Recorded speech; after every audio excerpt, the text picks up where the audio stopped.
নমস্কার বন্ধুরা, আজ বানাবো গোবিন্দভোগ চাল দিয়ে ফ্রাইড রাইস। ফ্রাইড রাইস তো অনেক বানিয়ে খেয়েছো, কিন্তু গোবিন্দভোগ চালের কি কখনো ফ্রাইড রাইস বানিয়ে খেয়েছো? যদি না খেয়ে থাকো তাহলে এভাবে একবার বানিয়ে ফেলো। চলো ভিডিওটা তাহলে শুরু করি। প্রথমেই এখানে জলের মধ্যে মটরশুঁটি দিয়ে জলটাকে ভালোভাবে ফুটিয়ে নিয়েছি। এবার ধুয়ে রাখা গোবিন্দভোগ চালটাকে দিয়ে দেবো ও ভাতটাকে রান্না করে নেব। অন্যদিকে কড়াই বসিয়ে দিয়ে দিলাম সাদা তেল। এবার গাজরগুলো দিয়ে দেবো ও দিয়ে দেবো লবণ, দিয়ে বেশ ভালোভাবে ভেজে এটাকে তুলে নেব। এই তেলে দিয়ে দেবো বিনস ও লবণ দিয়ে ভেজে এটাকেও তুলে নেব। এবার কড়াইতে আবারও সাদা তেল দিয়ে দিয়ে দেবো গোটা গরম মশলা ও কিশমিশ গুলো দিয়ে দেবো ও কিছুক্ষণ ভেজে তুলে নেব।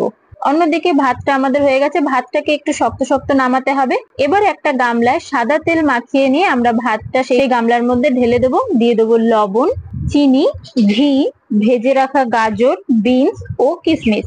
এবার এটাকে ঝাঁকিয়ে ঝাঁকিয়ে বেশ ভালোভাবে সবটার সাথে মিশিয়ে নিতে হবে।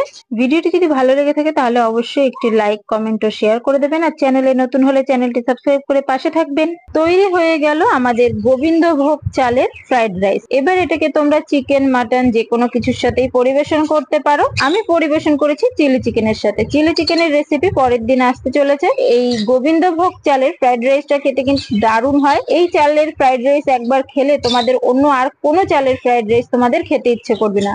আমি প্রত্যেকটা খাবারই বলি যে খুব ভালো হয়, কারণ সেই সকল খাবারগুলো আমি খেয়ে দেখি, তারপরেই আমি তোমাদের সাথে শেয়ার করি। তাই বাড়িতে অবশ্যই একবার এভাবে বানিয়ে খেয়ে দেখো আর আমাকে কমেন্ট করে জানাতে ভুলো না যেন।